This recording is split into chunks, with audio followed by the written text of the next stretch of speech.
Et il faut dire que malgré tous les efforts qui sont consentis, le Burkina Faso reste confronté à d'énormes... Le sous-secteur de l'élevage est confronté à d'énormes difficultés, à savoir la persistance de maladies animales transfrontalières, sa dépendance vis-à-vis des importations en termes de médicaments vétérinaires.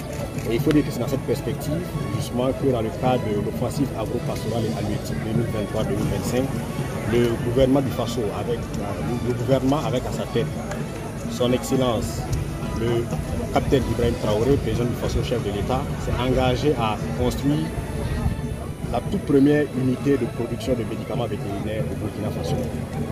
Alors, ce qu'il faut savoir, c'est que cette structure permettra à terme de produire pas moins de 110 millions de doses de médicaments vétérinaires, y compris les vaccins utilisés dans le cadre de larges campagnes de vaccination contre les maladies animales prioritaires, mais également permettant de produire des produits tels que des antibiotiques, des anti-inflammatoires, des vitamines, des antiparasitaires et de très bonne qualité et à des prix très abordables.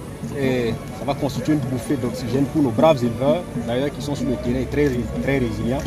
Et donc cela va permettre, comme je le disais précédemment, de produire des médicaments vétérinaires aux standards, qui répondent aux standards nationaux, mais également internationaux. Et cela va permettre également de mettre à la disposition de nos éleveurs des médicaments à un prix très abordable, mais également limiter tout ce qui est rupture. Parce qu'il faut savoir que par le passé, on était confronté également souvent à des ruptures de médicaments vétérinaires sur le terrain, mais également les acteurs. Nous avons noté la non-satisfaction des acteurs quant au conditionnement des médicaments vétérinaires qui sont acquis avec les firmes pharmaceutiques étrangères. Et donc tout ça sont des éléments qui permettront effectivement aux éleveurs d'être rassurés et en tout cas de les accompagner dans le cadre de leurs activités. Donc le coût total de réalisation prévu est de 20 milliards de francs CFA et cela va permettre, donc nous avons reçu instruction justement de pouvoir terminer la réalisation et que les premiers vaccins sortent de cette unité au bout de 18 mois.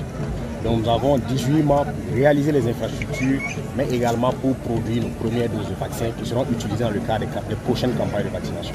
Donc on a un bloc administratif prévu avec également un poste sanitaire, mais également un restaurant qui permettra aux travailleurs de se restaurer directement sur place et d'être beaucoup plus efficaces. Ensuite de ça, nous avons le compartiment technologique avec deux unités. Une première unité pour la production des vaccins et des médicaments, mais une deuxième unité pour la production spécifique du vaccin contre le charbon bactérien, qui est une maladie zoonotique et qui peut toucher, qui se transmet des animaux à l'homme et qui peut faire des ravages. Donc, en plus de ça, nous avons également prévu une animalerie où justement nous allons parquer les animaux et où nous pourrons tester la qualité de nos médicaments qui seront produits au sein de l'unité.